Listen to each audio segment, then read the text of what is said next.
நமஸ்காரம். குரு பிரகாஷ் ஏத்துன்னு நான் சுவாமி தேசிகன் சொல்லியிருக்கார். அப்படி பார்த்தா நம்ம வாசுதேவாச்சார் சுவாமி அவரோட சௌலபியத்தை சொல்றதா, பொறுமையை சொல்றதா, எளிமையை சொல்றதா, என்ன சந்தேகம்னு நம்ம போய் கேட்டாலும் அழுத்துக்காம அழகா புரிய வைக்கிற பாங்க சொல்றதா,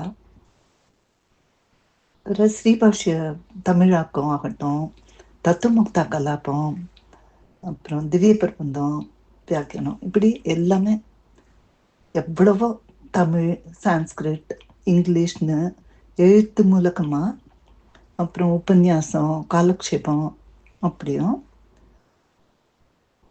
பண்ணுற அந்த உபகாரங்கள் எல்லாம் அதுக்கெல்லாம் கிருத்தஜத்தை சொல்கிறதா, இப்படி எத்தனையோ. ரொம்ப நாளாக நாவல் பக்கம் போய் சேவிக்கணும்னு ஆசையாக இருந்தது. லக்ஷ்மி முகுந்தன் மாமி அழைச்சின்னு போனான். சுவாமி தேவிகளோட நல்ல அனுபவம், நல்ல நினைவுகள்.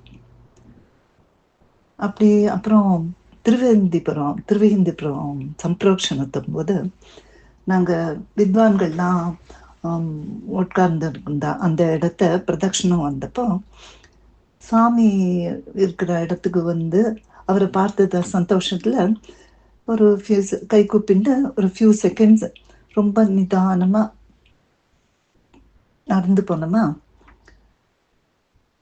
எங்களை பார்த்துட்டு அவரே எழுந்து ரொம்ப இன்சிக்னிஃபிகண்டான எங்ககிட்ட பேசினார்.